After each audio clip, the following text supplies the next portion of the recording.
Low volume down. Boom. Welcome back, Team DWC. It's your boy TWP Popcorn. Y'all already know what time it is. 10 a.m. Saturday, 10 a.m. Sunday, 6 p.m. Wednesday, aka another day in paradise. You know your boy Consistent Corn in that building, keeping it popping with another video and some more videos. But y'all already know how we gonna do today. We gonna get you switched around, get this ready to go. That way I can get myself in that chat. Let's see, we gonna get straight to them today, so let's just go ahead and rock out.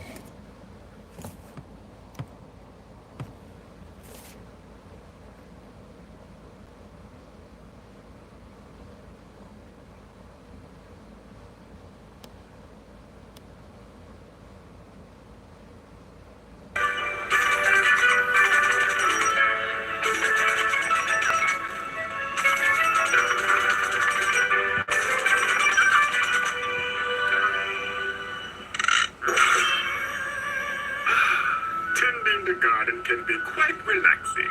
Everybody run for your life! The Grim Reaper is tending the garden again! What up, Seymour? I know go check out his cannabis channel. You know how we do.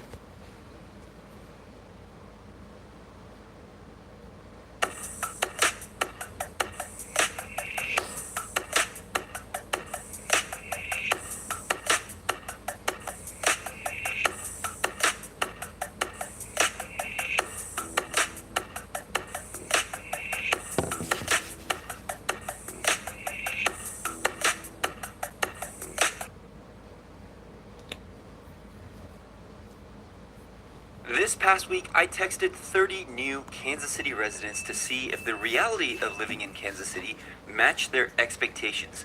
Here are the top 10 things they did not expect. Let me start it off with an experience that we had just recently. 2 weeks ago, for the very first time, we had to call 911. The reason that we had to call 911 was because we woke up to two neighbors in their yard threatening each other with violence and possibly death. And so my wife got on the phone with 911. Now, if you want to hear the end of this story, you're going to have to listen till the very end. But this is to introduce the first thing that I consistently hear is that the services and infrastructure in Kansas City are not what anybody expects. Y'all know to go hit him up on Especially if you live playlist. in Kansas Help City, him out with his Missouri. watch time What I hours. hear from people constantly after reaching out to them and asking their expectations is that a lot of people, when they move here, they expect the mail to be on time. They expect trash to be picked up on trash day. And they expect the city services to run smoothly.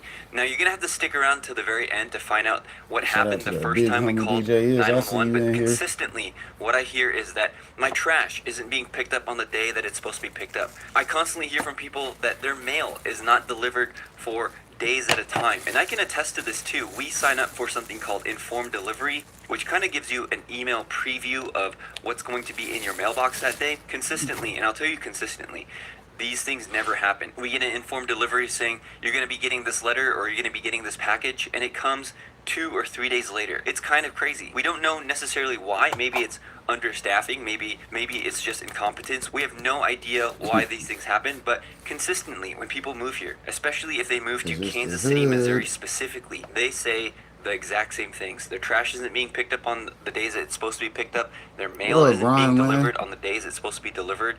The infrastructure here does affect your life. The services here do affect your life. The roads across kcmo are pretty consistently bad, so potholes and wear on your car, all of that needs to be factored before you move here to Kansas City. It is a great place to live, but I will tell you, the services and the infrastructure will definitely affect your life. Now, the second thing that people consistently say is actually a very positive thing.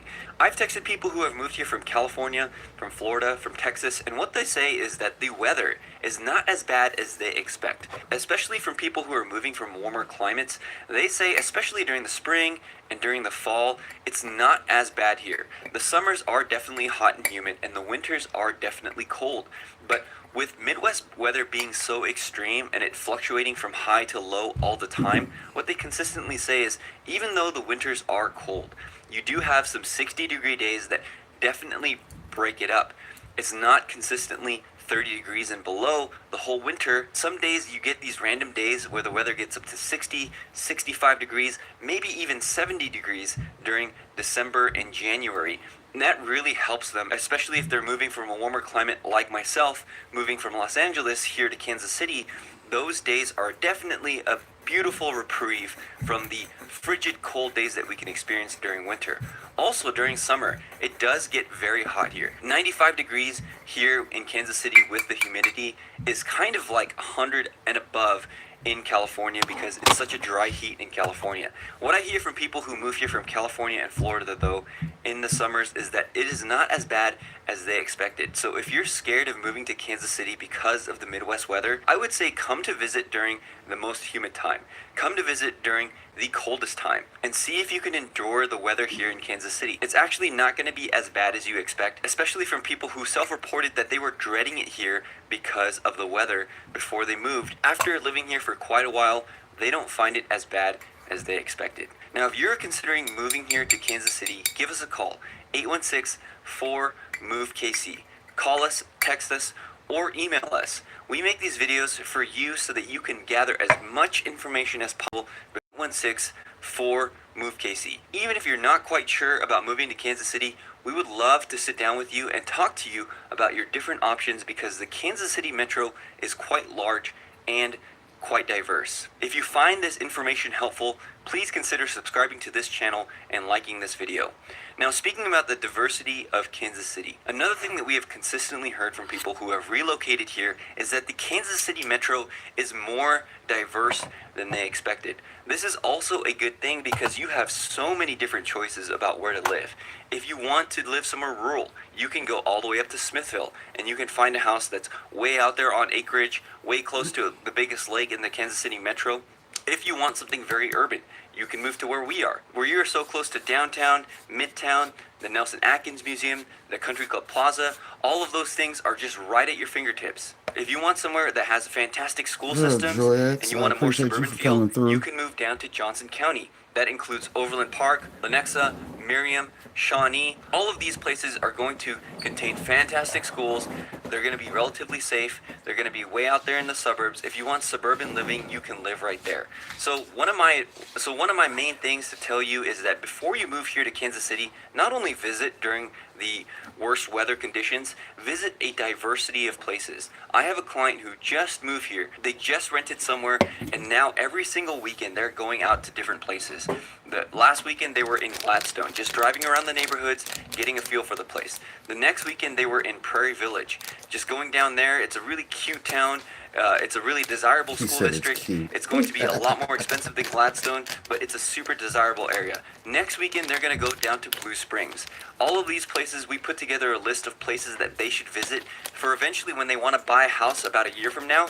They're going to have hit all these different areas so that they can make the best decision for them and their family. If you want a guide to Kansas City and all the different places that you should visit, again, reach out to us, email us. We would be happy to send you this guide so that you can explore the Kansas City Metro on your own at your own pace when you come to visit. Okay, so the number 4 thing where expectations did not quite meet reality is that I consistently hear that houses are more expensive than anticipated. Now, it's easy to go on Zillow or Realtor.com or Redfin and browse a whole bunch of houses, and these pictures make these houses seem beautiful, right? You can find a house for $150,000 and it's nice and wide and open, or you can find a house for $125,000 and it doesn't look that bad. But in reality, when you get here and you see some of these lower priced areas, sometimes they're not what people expected, and they have to pay a lot more to get a house in a desirable area. I'll tell you that we experienced this same thing. I remember that when we first considered moving to Kansas City, we found a house on Zillow that was only listed for $40,000. And we looked at the pictures and we were like, you know what? It doesn't look that much different from the house that we're living in California. Now, when we actually got here and I became a realtor and started showing houses like that, I kind of realized, hey, I would probably never move my family into a neighborhood like this. Now, your mileage may vary because you may just value that lower price point housing and not necessarily care about the... In other words, he just said for the people who wasn't paying attention, That $40,000 house is a nice house, same quality of the house he was already in for a way cheaper price. But guess what? It's in a hood area, as they would call it. Shouts out to the hood. You know what I'm saying? Some people ain't ready for the hood. Some people ain't built for it. Most of the case, hey, just go take your ass to work. Don't do too much thing. You'll be okay in the hood. Now, as long as you ain't got kids, though, you know what I'm saying? Because you don't want your kids to go to school in the hood around here. Not around here, because, hood schools is crazy. They're unaccredited mostly here in Kansas City, so you have to go to the suburb towns to actually get your kids good schooling. But hell, if you stay in the hood and don't have kids, it's good for you. But if you got kids, the hood ain't gonna be where you want them to be centrally located.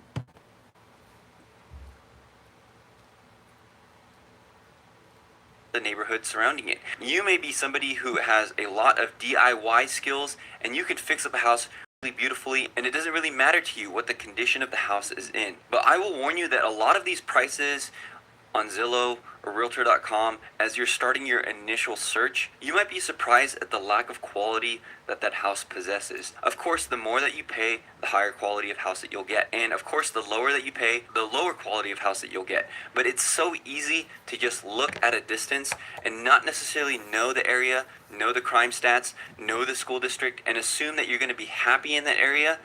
And then when you get here and you actually explore those areas, you find out that you would never live here. Another quick story, I just helped a client move here from California, and they were exploring houses in the $30,000 to $40,000 range, and I'm going to warn you that a lot of these houses are just completely dilapidated. But sometimes these pictures, these real estate pictures, they can deceive you in thinking that this house is actually in decent shape.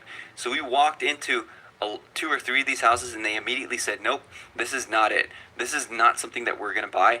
We need to move our budget way up. And so they bought something in the $250,000 range and they're completely happy. But they said it was way more expensive than we thought, because we thought we were going to move here and buy a house just Good straight up morning, cash, Tamika. but there's nothing we could I afford seen where we Tamika know in a we would be couple happy chats. and we know that our kids would be in a good school One being district. Six Bells. For Shout out to Six Bells. Y'all know she was cooking this morning, so go check her out. The other being Heather, two of our favorite people to see in our chats. So hopefully they stop by when they get done. Other than that, y'all know to go move around and do your networking. Shout out to Heather. We dropped her Buy Me a Coffee link, because we be dropping Buy Me a Coffee links. Boom, there we go. below $50,000, and that is consistently true. So if you're buying a house, you might want to get ready to pay more than you might expect on the onset. Okay, number 5 is actually a positive one, and that is, depending on where you go in the metro, crime really isn't that bad. I found this article on the internet that listed Kansas City, Missouri as the 6th most dangerous city in all of America. A lot of people have been focused on Kansas City, especially we've been in the news for that recent Super Bowl parade shooting where millions of people were gathered to celebrate the Chiefs Super Bowl and a woman was shot and killed. 20 other people were shot and wounded. Super tragic event here in Kansas City. What up, It definitely what up, what up? affected the entire city because it was a time of jubilation, it was a time of celebration, and somebody lost their life. Horrible thing that happened. National spotlight was turned on Kansas City, and everybody knows Kansas City for the crime. But while people who have moved here say that they know the reputation of Kansas City and the crime that's going on here, a lot of people, especially people who move north of the river to Johnson County, to Lee Summit, to Blue Springs, say that Kansas City really isn't any more dangerous from where they moved from. We moved here from Los Angeles, and we moved to Gladstone initially, and that is a super quiet, I would say super safe suburb. Now that we live in Midtown, there's definitely a lot more activity. Again, stay tuned for the one time that we had to call 911 living here in Kansas City. There's definitely a lot more crime and criminal activity going on down here where we live now than where we used to live in Gladstone.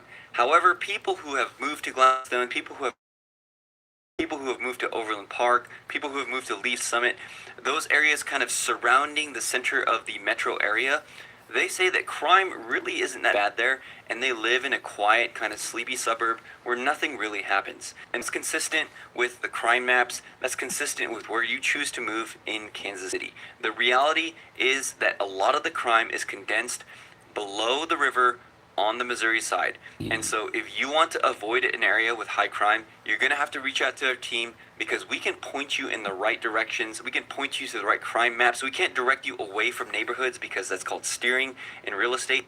But we can point you to the right crime maps to make your decision in where to move in Kansas City. Okay, so the number 6 thing I heard from quite a few people is that people here in Kansas City are really nice, and that's kind of what they expected.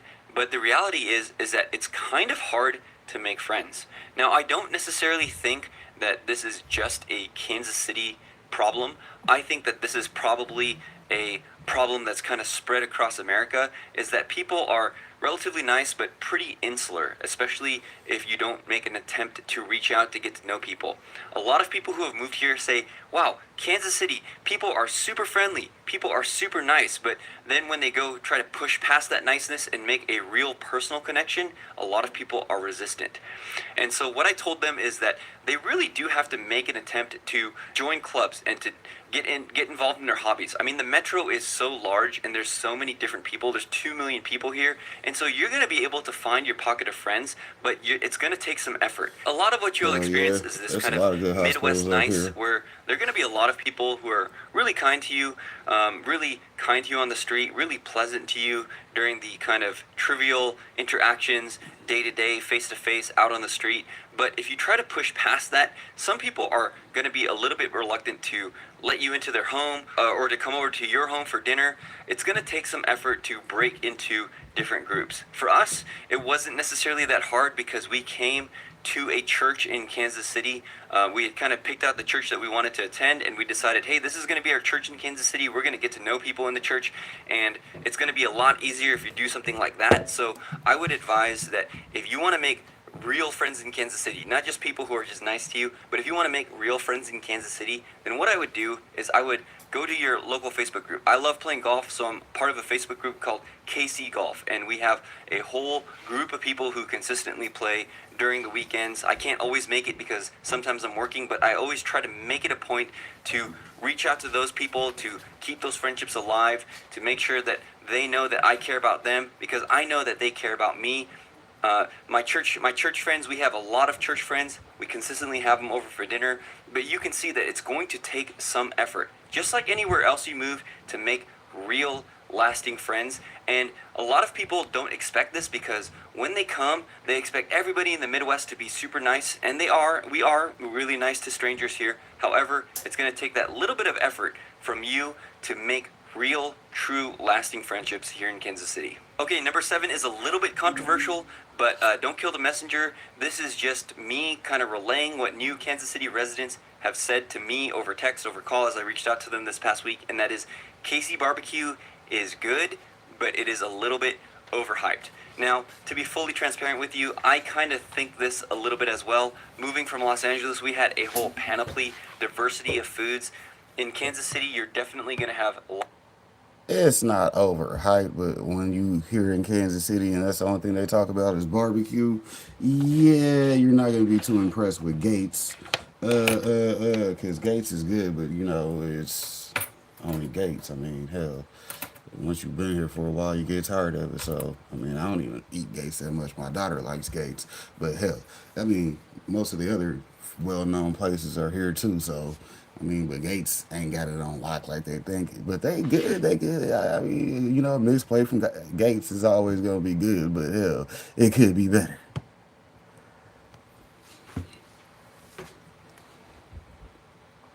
lot less options. There's still a lot of good food here, but it's going to be a lot less than if you're moving from New York or Boston or Los Angeles or even some places in Texas. Now, we do have really good Hispanic food in the Kansas City, Kansas area. I'm just thinking about that right now because we just came from a party last week where it was hosted by a taco truck that came from the KCK area, and it was so good. Just equally as good tacos from Los Angeles, California. But a lot of people who come here to Kansas City, they hear all about the barbecue, and you have a lot of good barbecue. And I'm not saying that it's not good, but I would say that I kind of agree with them that it's a little bit overhyped. Number one, I like barbecue, but you can't eat it every day. It's a heavy food. It's going to clog up your arteries. It's going to give you health problems when you're in your 50s and your 60s. But when you come here, a lot of Kansas City barbecue, depending on where you're coming from. I texted people from Memphis, Tennessee. I texted people from Texas, and they say that the Kansas City barbecue doesn't quite live up to their expectations. And so you can do with that what you will, but Kansas City barbecue, according to a various amount of people that I reached out to, is a little bit overhyped.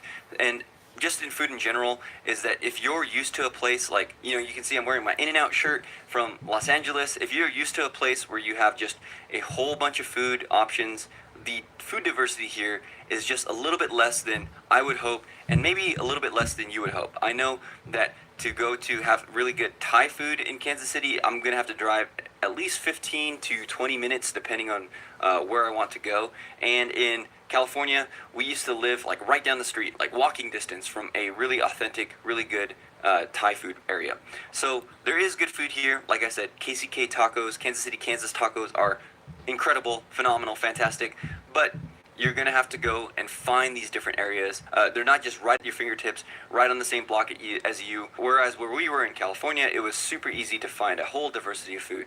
Okay, so number 8 actually came from 2 residents that have recently relocated here from Utah, specifically Salt Lake City, Utah. Now, I didn't know this before, but they say Salt Lake City is one of the best laid out cities in America, according to them. I did a little bit of research, but not too much. But they said it's super easy to get around in Salt Lake City because the streets are well organized, the city was well planned, and they say Kansas City is completely not like that. For reference, I had one client who's saying this moved out to Independence, Missouri, and then another client who's saying this moved out to the Johnson County side. So if they're saying the same thing, kind of in 2 diverse places, then I guess this is true. But they said it's a lot easier to get around in other areas in America than it is in Kansas City. Number one, we don't necessarily have a lot of public transportation. We have some buses, we have a streetcar, kind of a tram system, a train system that's getting extended from, downtown Kansas City. It's coming down towards midtown Kansas City, but that's not done yet. That's a big project that they're proposing that's going to be done in the next few years, depending on when you're watching this. But a lot of people who have moved here from more well-planned out cities, they're saying it's a lot harder to get around here in Kansas City, and so I believe them. Now, I've never lived in Salt Lake City, but I can tell you that for us, it was a lot easier to get around in Kansas City. There are a lot of confusing roads, a lot of confusing intersections, just like any city, but once you get used to it, you don't really notice it as much. The one thing that I will say, coming here to Kansas City, that's so much different. If you're coming from like Atlanta, if you're coming from Los Angeles, if you're coming from New York, if you're coming from Dallas, there's a lot less traffic here than any of those cities. I've talked to people from all of those cities, and they say the traffic there is just completely crazy. It's just completely gridlocked all the time, and Kansas City is definitely not like that. So when you move here to Kansas City, you can expect less traffic, but maybe more confusing intersections and confusing ways to get around, at least until you get used to it. The number 9 thing that people don't necessarily expect about Kansas City when they move here is that they thought that Kansas City would be a more religious or conservative place, but it kind of really isn't, especially kcmo, especially downtown Jackson County area. It does lean pretty left, it does lean pretty liberal, and so that's going to be one thing that you're going to want to know if you move here. Now, if you feel more comfortable in Jackson County because you lean liberal and you don't lean conservative, then definitely Jackson County is going to be the county for you. The further out you get from the center of the city, the more red or conservative or Christian these places get, especially Clay County, Platte County. That's definitely a very red area if you're talking about politics. But a lot of people that I help move here are, LDS, they're Christians, sometimes they're non-religious, and they say, hey, the political landscape of Kansas City is a little bit interesting. Jackson County, right in the middle, is super blue, and then the counties are a lot more red. In fact, I found this map of politics in Kansas City I'm going to kind of show you, just so you know where to move if you want to find people of like-minded political viewpoints. Okay, so you can see, here's the map of the Kansas City Metro. The areas that I was talking about that lean a lot more liberal, blue, as it were, in this map, is going to be below the river on the Missouri side. This is Jackson County. That's going to lean a lot more liberal. Over here on Kansas City, Kansas, this is also, this is on the Kansas side, also considered Kansas City. If you didn't know, Kansas City is two cities in two states. So this is Kansas City, Missouri. This is Kansas City, Kansas. This also leans a lot more liberal. But once you get up here to Platte County over here and Clay County over here, people lean a lot more conservative. And if you get way outside the metro, way up here to Plattsburgh, way out here to Atchison, then people lean a lot more conservative. Over here on the Kansas side, most of Johnson County, I would say, leans conservative, although in this map it's actually trending kind of almost purplish, almost bluish now.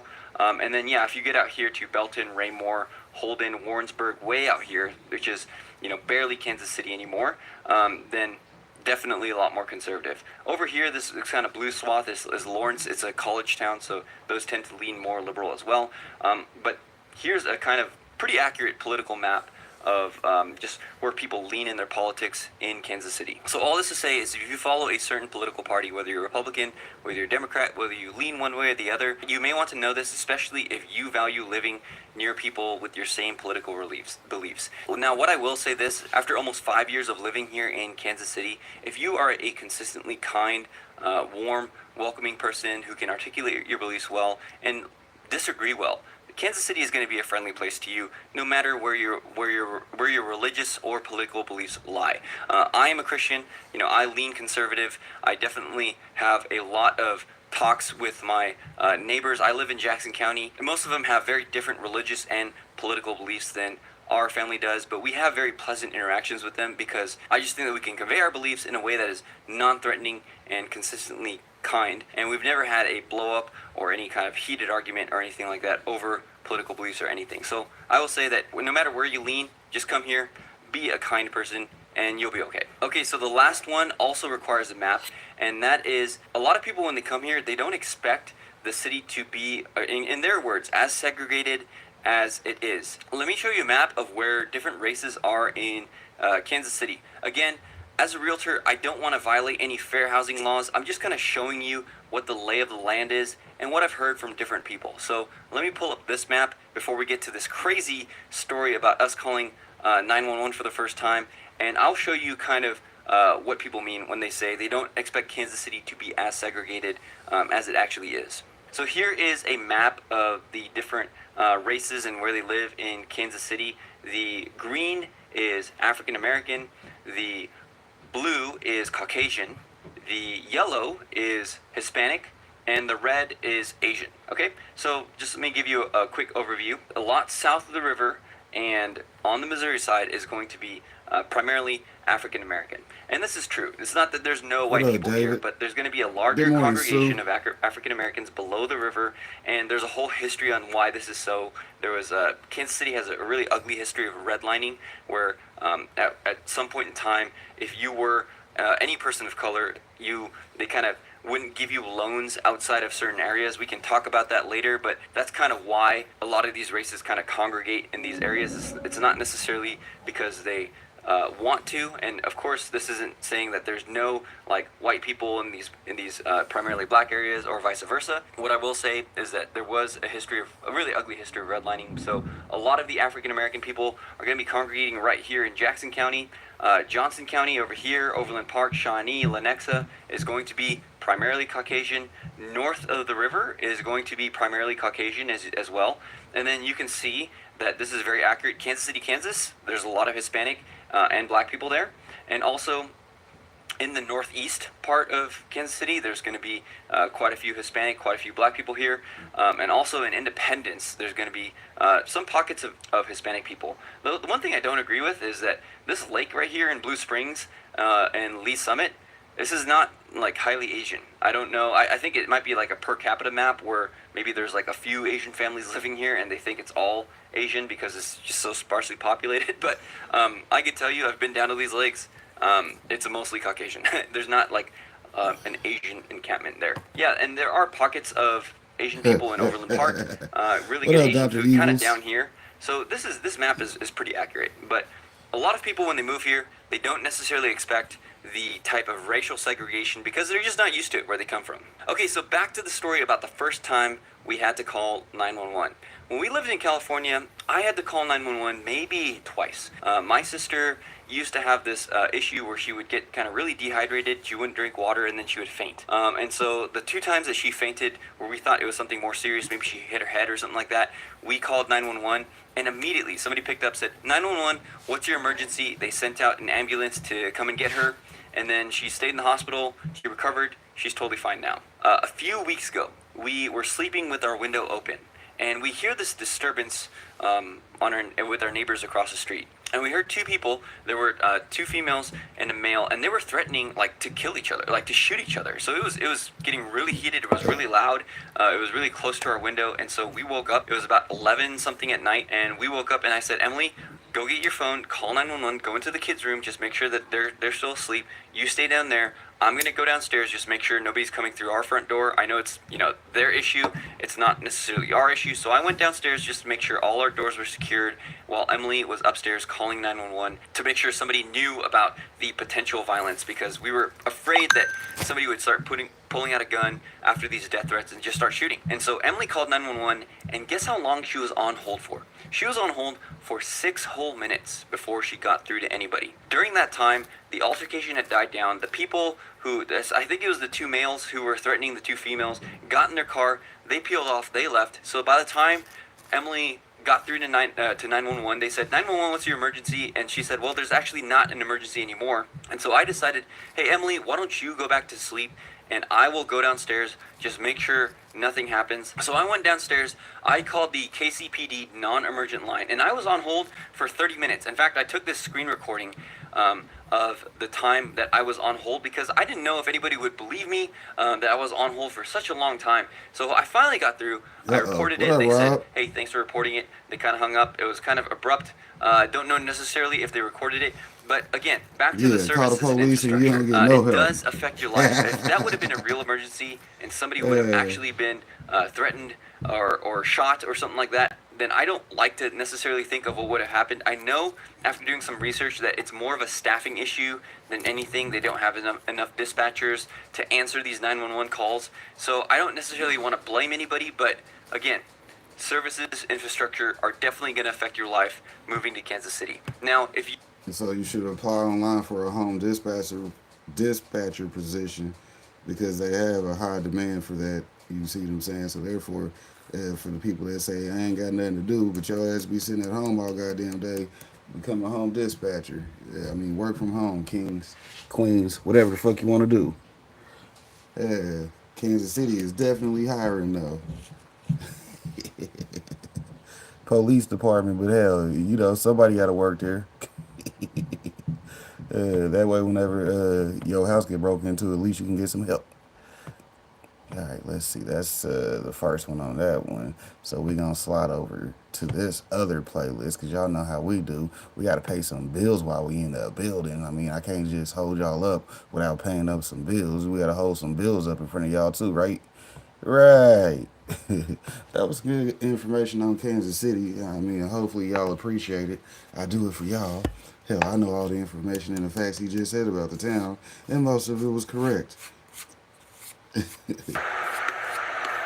a strain, whatever you want, you can get. Indica sativa, never rolling plain Jane. I know some people, if you want drop 50, we ain't gon' cop any. Little mama got plenty, so many strain, puffin' the flame, nothing but dro. One for the brain, one for the body, one for the soul. Running with strange, keeping the party under control. Up, away, flying, how far are we gonna go? Smoke team in the building, got 'em is what the deal is. Wrecking knives, coming with Burns, Felix, fulfilling County boy, got the liquor. Casso was on the fader, Stevie came with the greenery, mixing multiple flavors, whatever you want, homie. Tell me when to say when. How about you and your friends? Come get with me and my friends and keep it real with me, girl. I don't want to pretend like this is a new thing. Really, that's what it's been like. Like I said, shit, don't be afraid to catch you that remote phone answering position. You can sit at home smoking blunts, listening to emergency call, and the officers on duty. Like, okay, let me call car 103, because I know they in that area, and I just sent them over there like 2 blocks away. So you're gonna have to, hurry up and pop up in a lot of locations. Just double back. everything that's going on. I really like it. I like Giggles. Giggles is cool. Yeah, the people answering the phone ain't got to be overly qualified. You see what I'm saying? Because they just answering phones.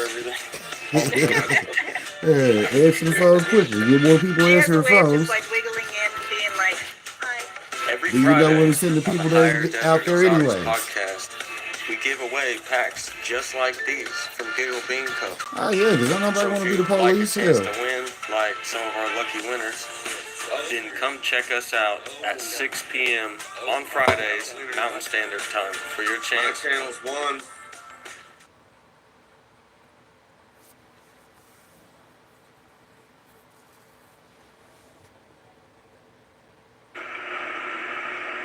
So this is day 3 of the KOV challenge. So one of the things that we're supposed to do is ask a question, and one of the questions I'm interested What up, in Devo? is, what do you think about my channel? When I started this channel, I started it, well, for me, I'm a type A personality and I needed to relax. I have some Facts. disabilities that are related to stress. Hell, I was doing the And math it the other seems day. like Hell, people like average them rent and watch around them. here is But more you than guys tell the me what average you pay think. wage. So how that work Alright. out? Y'all know to go check out Rob Live if y'all want to go see what he talk about. Yeah. Which parent are you? In the bustling city of Nutriville, a group of extraordinary individuals has emerged, known far and wide as the Superfood Parents. They are on a mission to transform their families' lives through the power of nutrition, one delicious bite at a time. Meet Chef Lakita Marie, the culinary mastermind and the Superfood Parents playbook. With boundless enthusiasm, she welcomes you to embark on a thrilling journey to becoming a true superfood hero. But what exactly does that mean? In Nutriville, superfood parents are everyday heroes. These superfood parents lead the charge for better health, but not with capes. They lead with carrots, and whole food fats like avocados. And instead of masks, they lead with mangoes and berries. Fruits and vegetables are the disease-destroying arsenal of heroes. Are you a disease-destroyer superhero for your loved ones? Fruits and veggies fuel the mission of heroes like Veggie Vixen. Are you a Veggie Vixen for your loved ones?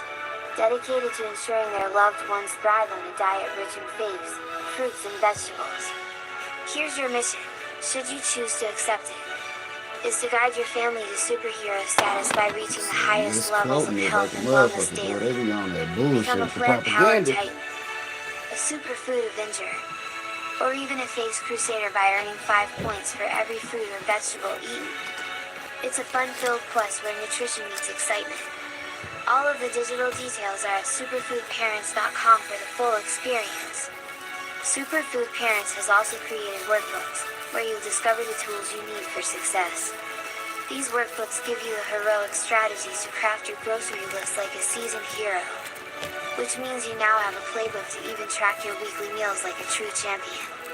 And engage in mind-bending nutritional education with word searches that will keep your family entertained and informed. So, are you ready to join the ranks of the Superfood Parents? Are you prepared to unleash the power of faith and make every meal a heroic endeavor? If so, flip the page of the Superfood Playbook and let's begin your journey to becoming the ultimate superfood hero. To become a sponsor, just visit superfoodparents.com. What else smoking in G Sharp? Sound like my little nigga done came down here. Oh, that's... About 45 minutes.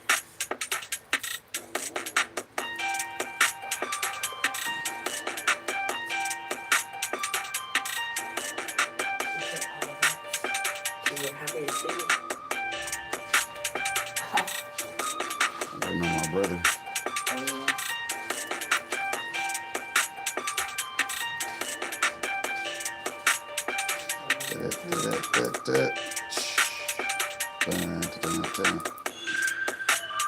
Hey, shout out to the big homie DJ Is. I know go check him out.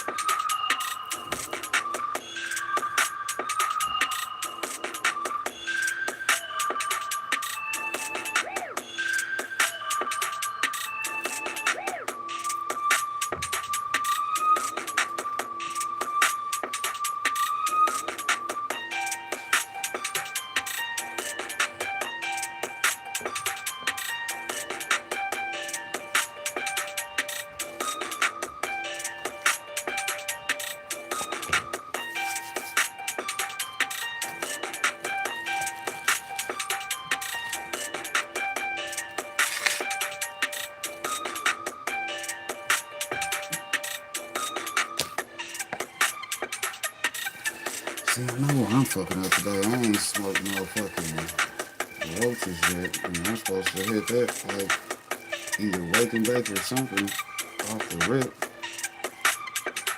I have no schedule today, so we're gonna have to get that in next. Not next, but next.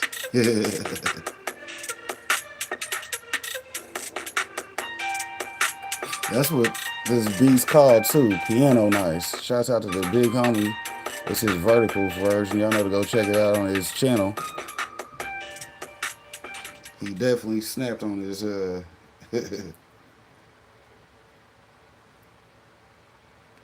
demo with that. Give it gas when I'm dipping competition, getting past, living fast, furious, staying on track, never worry when I'm spinning. Laughs better getting back, ride from a dog, alphabet it on us, you gon' get it back, never split this pack. Whenever I witness cap, we ain't fucking with your fiction, facts, your conviction lacks. When I get up in my bag, I'ma spend, we ain't tripping off tax, clipping this tag, working on my wish list, cooking this cake. Let me flip this stack, you a flash in the pan, while you relaxing, I can, but deep in the pack, this a damn, putting tracks in the sand, pushing my craft to the fan, got the people all clapping their hands, putting cash in my brand, keeping my octane high, my grade premium, not 8-9 or 8-7, and when I run across the 8 line, I'm 9-1, I gun it, clock great time, my time come, disappearing in the dark horizon, way I cut turns, I'm as sharp as diamonds, got them on tilt like a car's alignment, this is raw refinement, not a hard assignment, I'ma give it gas, give it gas, bitch. You ready to smoke, baby? Your second one?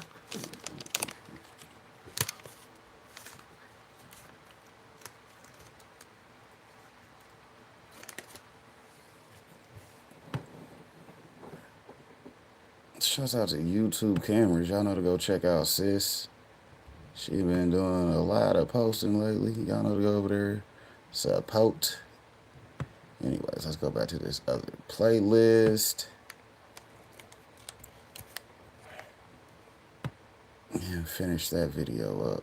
Ooh, y'all know to go check out the Homework 2025 playlist because we already done started it and we like 40 videos into it. You know what I mean? I ain't gonna tell you how much we hustle. Hell, y'all already see.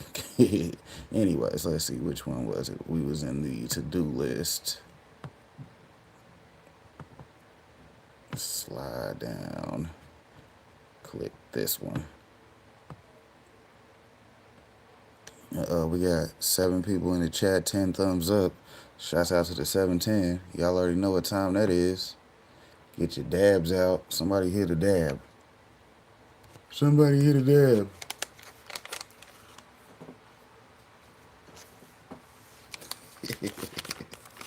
Yeah, I'm rolling up though. Y'all know how we do. We twisting trees and pulling stunts. Here, let me put it on me for a sec, so y'all can sit here and watch me. So y'all don't say, "Hey, Popcorn, you weren't on the screen a lot this video. We're kind of gonna need you to make a guest appearance." I mean, I done did a whole video, which was the topic. Now I'm just chilling for a sec. You know, propaganda. Definitely got to deal with the propaganda because that be that bullshit. Look, there's bullshit about everything, so you know how it be. I mean, if we solved all our problems, we'd get bored. You know how that is. But I've solved all my problems. Life gets bored after that, don't it? Yes, it do. Good morning, DJ Tanya. Nice to see you. How you doing? Y'all know to go check out DJ Tanya Renee every Friday and Saturday night. She be over there kicking it. You might see some cartwheels though, so you know, bring your girl with you so she already know. Like, yeah, Tanya, we finna pull up at DJ Tanya's spot for a minute. She vibing, so you know, go ahead and do your cartwheels, babe. Get your exercise in for the week. All right, let's see. We gotta. Let's see, 1, 2 more videos to do, and then some infotainment also. So let's go.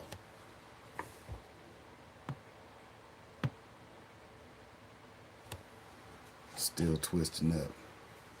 Shouts out to recording the copy for Rumble, since for some reason Rumble don't like me this week. It ain't letting me do shit on Rumble right.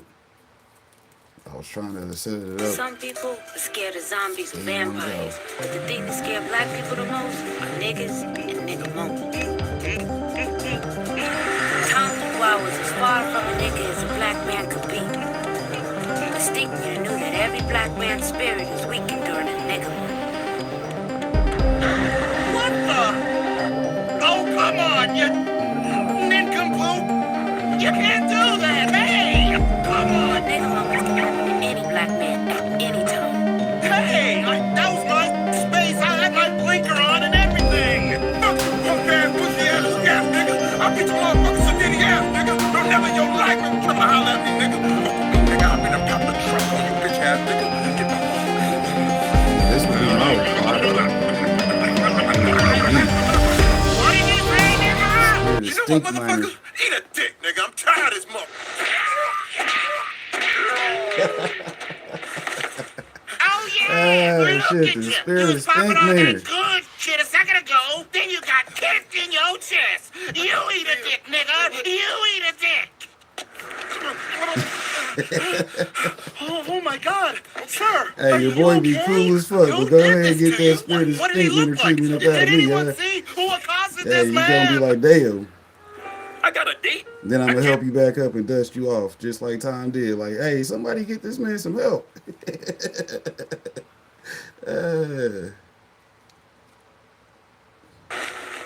Hi there and welcome to my channel. Okay. So in today's See, I like video, when we're you going say to talk welcome you about back, right? how to mix up nutrients for your hydroponic plants that you can grow indoors. And if you've been thinking about doing hydroponics but finding yourself a little intimidated or overwhelmed by all the information that you may be reading on the internet or watching YouTube videos, Get your ass off the internet when and they get in the start garden. talking about, measuring pH and adjusting your ppms Then and your whenever you know what you TDSs, tried, you know how all to of that fix can it be a after little that. bit daunting and confusing, and you really don't need to understand it to grow food indoors. So in my video today, I'm going to walk you through setting up a container to start some lettuce indoors, and we're going to be using these.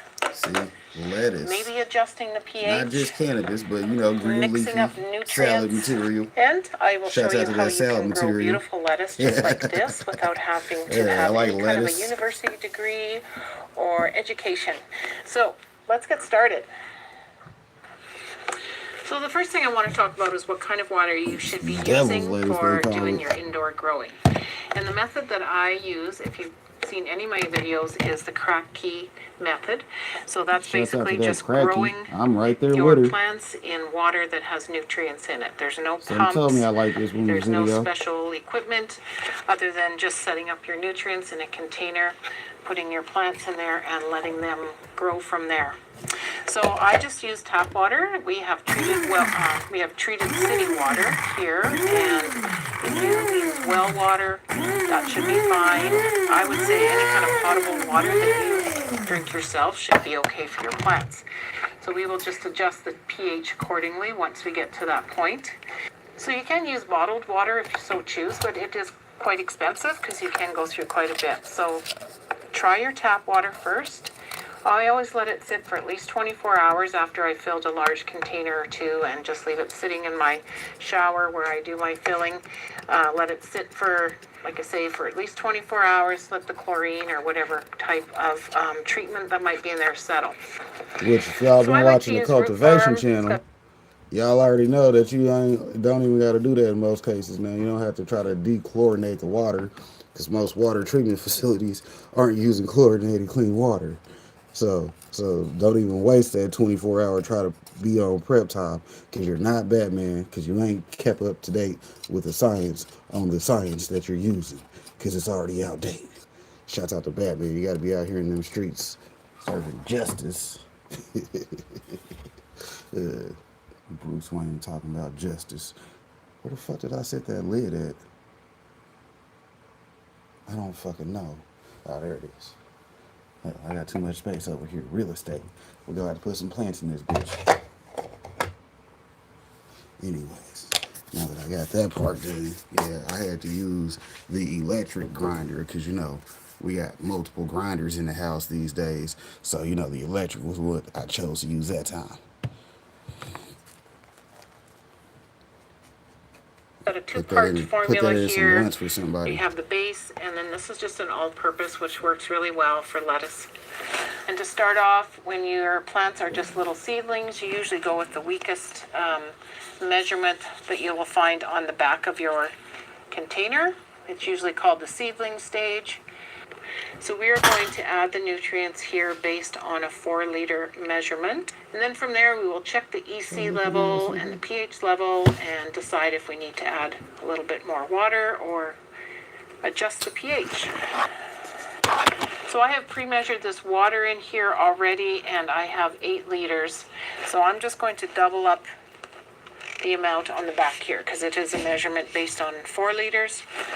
That's why I usually like to mix up my nutrients in these 4-liter containers if I'm going to be, you know, setting up something a little bit smaller. You can use a 4-liter jug like this as well. Mix it up, dump it into your container.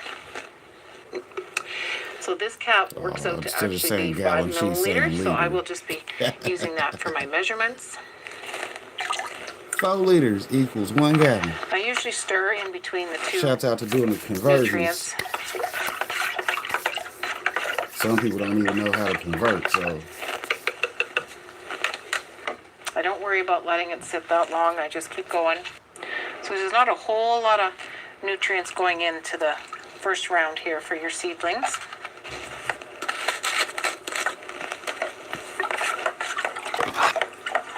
So after a bit of Googling, I've come up with a list based on the kind of vegetables that I grow downstairs here. So with lettuce, I have found that the EC level should be somewhere between 1.2 to 1.8. Shout out to the EC. What is EC? Who cares? Just as long as we can get it to these numbers. That's all we need to do. So when you have one of these TDS and EC meters, there is 2 different ways you can measure. There's a ppm, and then there's the EC.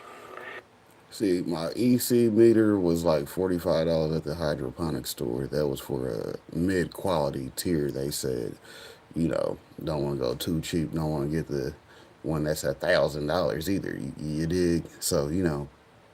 But yeah, EC, who cares? I mean, shit, if you get it, you get it. If not, hey, the plant will let you know if it's hungry because it ain't doing shit.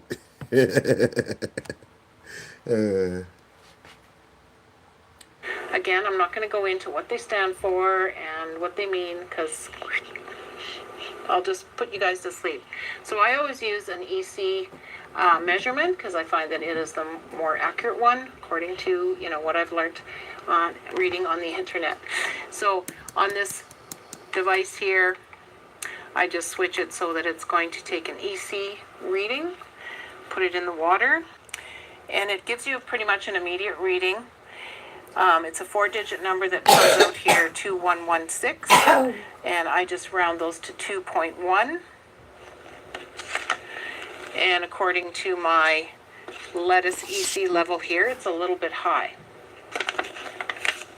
So, what do you need to do if it's too high?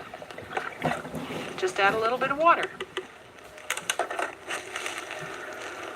So I just pour some in, take the lid off, pour some in, give it a bit of a stir, take another reading. It has dropped down just slightly. It's still at 2.100. It's a little bit high. You don't want your nutrients super strong for your seedlings. It's okay if it's quite diluted. And I want the roots to be able to reach this water, so adding, you know, raising the level here is going to be good. So now the level has dropped down to 1796, so that is about 1.8. So according to my chart, we're right on par for where we should be for lettuce to start with. Like I said, when it's it doesn't hurt to have it more diluted. Okay. So we can add a bit more water and bring that EC level down just a little bit more. That mother trying to fight back. Fight back, I said. Fight back. So once you're happy with that EC level, then it's time to check the pH. And these meters are quite easy. You just turn them on. See, that's that and cheap stick meter them in I the was water. talking about. The reading for a pH takes a little bit longer. They say about 30 seconds. You should leave it in there to get a true reading. Might go through a lot. Might So go, the pH out for me is coming out at 6.79. So it's actually pretty much right where we want it to be for lettuce. It's just about at that 7.0. So I just want to show you if it was a little bit high, like we can bring it down just a little bit, or if it ends up, being more than 7. So because the pH is a little bit high, we want to bring the pH level down. So we just take the one here with the down arrow, the acid base, and we're going to add a few drops of that to this water. Now this thing here measures in milliliters. I'm going to just add 2 milliliters to start. Again, I don't really worry about how much, but you don't need to put a whole lot in. So it's something you want to just try, test your pH, and see where it goes from there. So we do have quite a bit of water here, so I'm going to put the full 2 milliliters in here.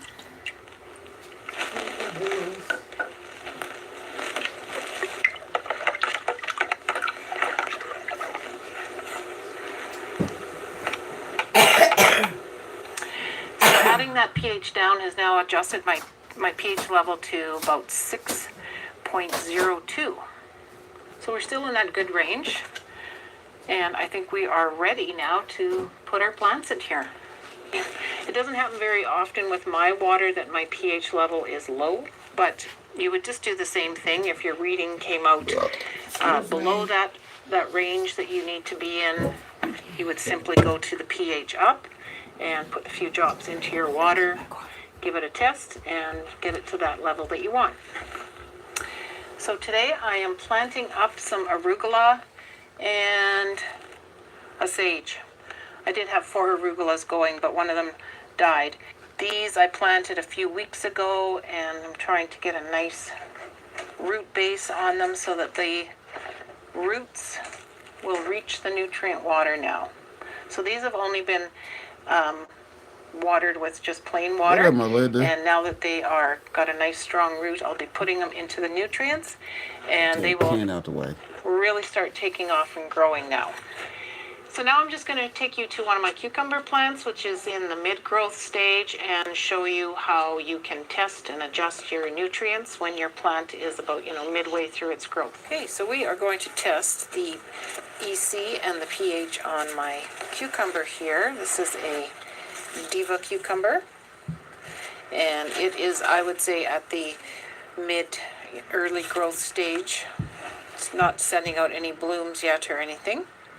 So first of all, I always check the EC on it.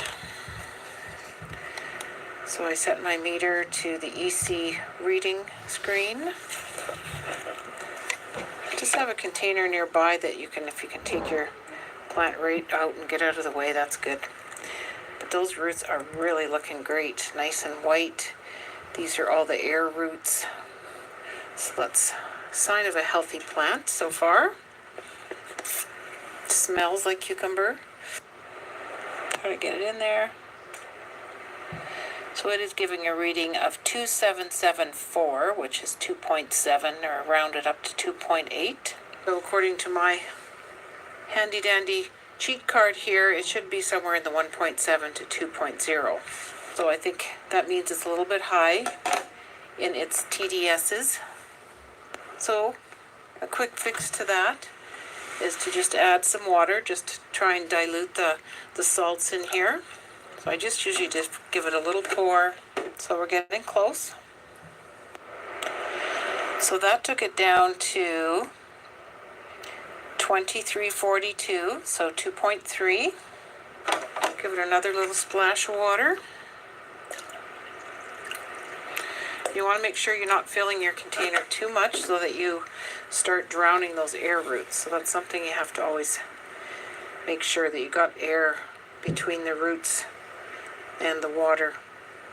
So I'll keep track of that here once we get it down to the level we need it. EC. Now it's at 2.126. So 2.1. For me, that's close enough. And I just wanted to add in here that if it turns out that your EC level turns out to be lower than the range that you are wanting to get it towards, then to remedy that, you just simply add some pre-mixed nutrients into your container, check the EC level until it reaches the range that you want it to be. So then we're going to try testing the pH. Now that we got that EC where we want it, I'm going to stick in my pH meter. According to my cheat card, we want the pH somewhere in the 5 to 5.5 range. So if you can see here, it is reading at 6.56. So it's a little bit high. So that's when I'm going to look to my pHs here, and this is the pH down. And you do not need to add very much to make a difference. What up, G-Bobble Grows? Again, I don't worry about measuring or keeping track of how much I put in, because I would never keep accurate records if I did it that way. So I usually just take the eyedropper, start off with just a milliliter, measured up in this stick here. It's not a very big container of water, so I don't want to put too much in. Give it a stir. 5.9. So we're very close to that 5.5. So I maybe will just try putting in another small drop or two. Okay, so we were wanting to get in between 5 and 5.5. So it looks like I've got it down below that 5.5 now. So I'm happy with that. But it is kind of a fun thing to do with your plants every day or two and see if it does make a difference. So after adjusting the pH, I just double checked my EC again, and it seems to be good still. It's around 2.1. This should be a happy cucumber. His roots sure look happy. So I just want to show you what I'm talking about when you put your plants back into the water here. You want to make sure when it's fully submersed into here that you still have some airspace for these air roots to breathe. You don't want to have the water so deep that it's going to drown them. So just keep that in mind when you have to add water, that maybe once you get it to the EC level that you need it to be. Yeah, but sometimes you gotta make them drink some of the water down so they grow.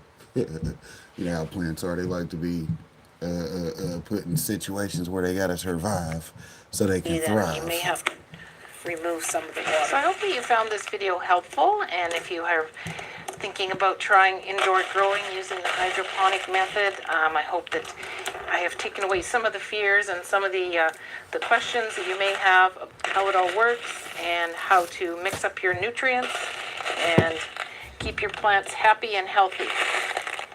If you want to learn more about growing food hydroponically using the key method, I have a whole bunch of videos. I will link the playlist at the end. So I hope you will check out my other videos and give hydroponic growing a try. Checking the pH is fun, G-Bobble Grows. Don't lie to people. It's highly fun. Everybody in New York was calling to get down with Mr. Nice Guy. We met all kinds of customers, like this guy here. He's what we call an enhancement smoker, because he thinks that marijuana makes every activity that much better. Mi casa su casa. Observe. You're Scarface, right? Yeah. I love Al Pacino, man. Did you ever see Son of a Woman? Yup. You ever seen Son of a Woman? On weed. That's the way to say it, man. It's just whack. $60, yo. Cool, man. I got it. Did you ever see the back of a $20 bill, man? No, I don't know, yo. You ever see the back of a $20 bill? On weed? Oh, there's some weird shit in there, man. There's a dude sitting in the bushes, man. Does he have a gun? I don't know, man. I don't know. What? Red team go. Red team go. It's just some weird shit, man. Yeah, you fucking crazy, yo. Oh, it's cool. Thanks, man. Hey, yo, wait. Dude, I'm gonna check out the stars later. It's really trippy. Especially on weed, man.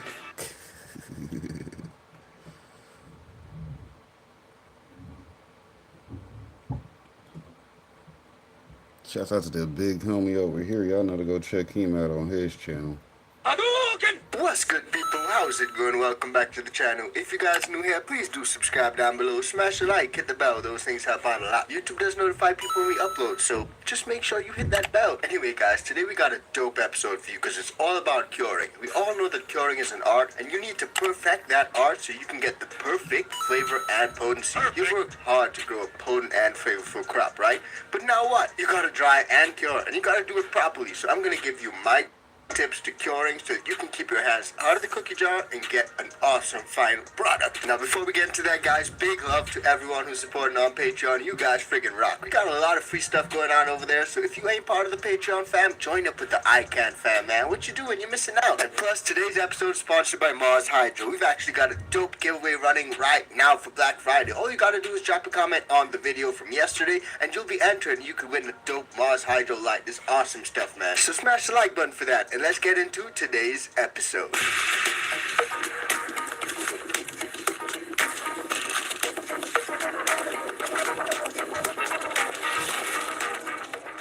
Yes, guys, now the process of curing is essential in putting the finishing touches on the beautiful green flowers you work so hard to grow. Proper curing and storage of your finely crafted buds will make or break your finished product. So what exactly does curing do? Well, curing allows the chlorophyll, which is still present in the plant, which smells like grass or hay, not good, to break down, and that actually leaves behind the strange, unique flavor and aroma. Potency is increased during the curing process as cannabidiol or CBG in the flower continues to metabolize into THC. Curing also optimizes the moisture level in the flowers to prevent mold and other pathogens from thriving. So when exactly should I start to cure my flowers, Matt? Well, guys, settle down, settle down. Your months of hard work in the garden have paid off, and your crop is almost ready to go. Your plants are harvested and the nugs are trimmed and dried. The next steps that you take will determine not only the potency of your flower, but its essence, flavor, and its aroma. Now, the first step in properly curing your flowers is to make sure your flowers are properly dried. You want dry flowers going into the cure, not moist or wet flowers at all. I've actually done a whole video on drying, so be sure to check it out. And I've also done a video on trimming, so if you want to find out some trim tips, then definitely check that out. Now, some of you may know, when a plant is harvested, you actually lose 80% of your moisture before it's even consumable. Yep, that's a lot. That's a lot of water weight. Now, you want to start the curing process before your flowers get to that point.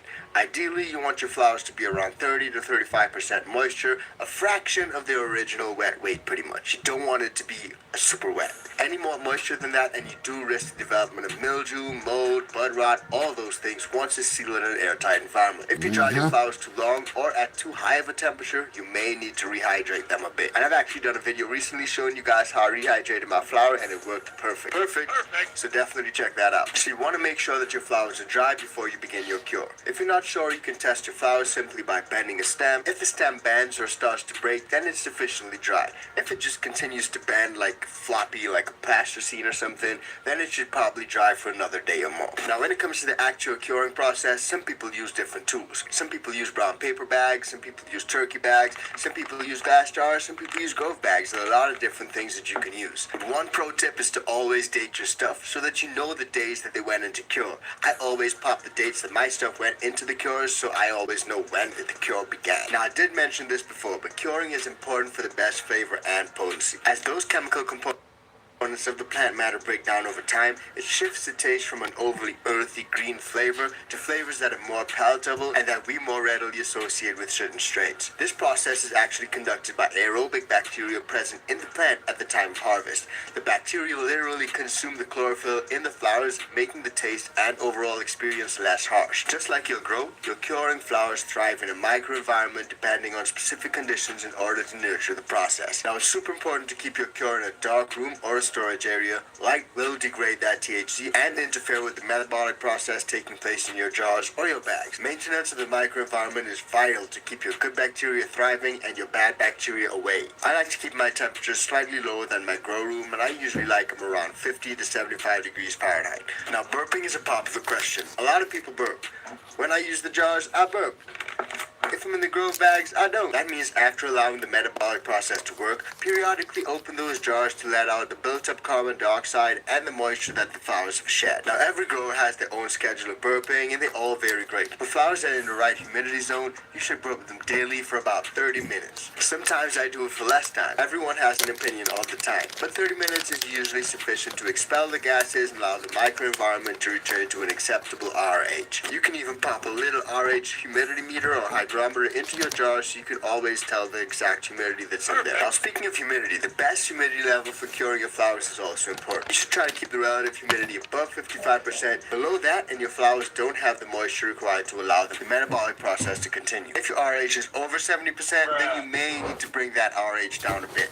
Ideally, I try to aim for about 60% RH and that works great for me. But a little lower and it's not the end of the world. Now exactly how long you cure your flowers is really up to you. Most folks will tell you that with daily burping under the right conditions, your flowers should be delicious, potent, and ready to go within 3 weeks to a month. Others who've cured their flowers for months or even years claim that their product only improved the longer it cured. And personally, I'm an advocate of that. The longer the cure, the better. I've tasted my own homegrown after about a year, and man, amazing. It may lose a little bit of the bright color, but the taste is 100% still there. Maybe it's even better. What do you guys think? Drop it in the comments and let me know. What's the longest that you ever cured your flower for? The absolute longest. Let me know. I'm super interested to find out what you guys got to say. Now when it comes to the actual tool for curing, a lot of people got differing ideas. Sometimes I use bags, sometimes I use jars. But all in all, storing your flower in the proper conditions will preserve your THC content and allow for quality consumption at a later date.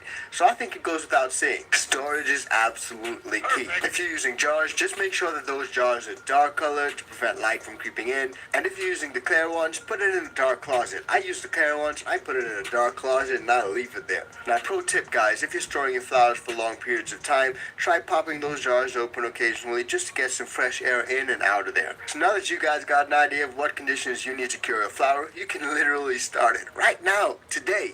Yesterday. So go and do that, man. So smash the like button for that, man. And don't forget to hit that bell and enter the gift and drop a comment on yesterday's video about LEDs, because that one, banger, and you can get lucky. This video is brought to you by Mars Hydro, where they have a variety of grow lights and grow tents for growers of all experience levels. Whether you're a small home grower or setting up a slightly bigger commercial operation, they have the tents and lights for you. They have tents for every space and need, including the new 2-in-1 tents. And they also have a wide variety of lights to choose from, including full spectrum LED and the new detachable FCE series.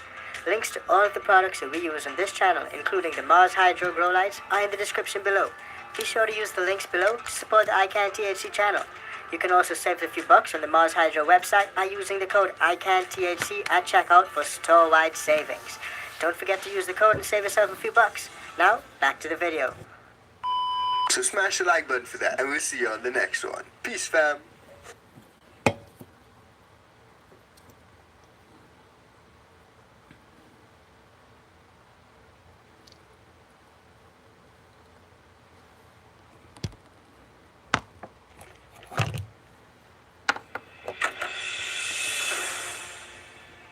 Hope you don't mind. We made some tea.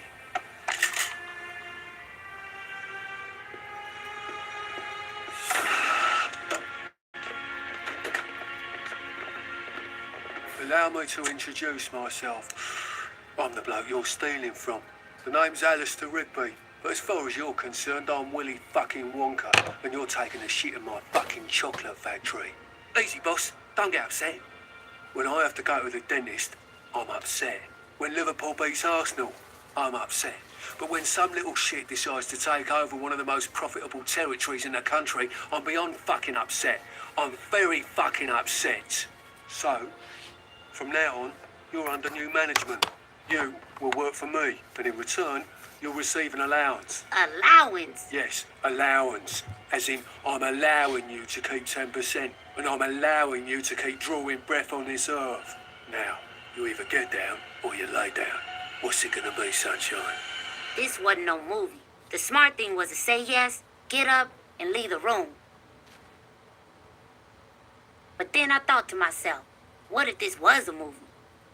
Look, fuck you, fuck the plane you flew in on, fuck them shoes, fuck your socks with the bell on it, fuck your gay-ass fairy faggot accent, fuck them cheap-ass cigars, fuck your yuck-mouth teeth, fuck your hairpiece, fuck your chocolate, fuck Guy Ritchie, fuck Prince William, fuck the Queen. This is America. My president is black and my Lambo is blue, nigga. Now get the fuck out of my hotel room. And if I see you in the street, I'm slapping the shit out of you.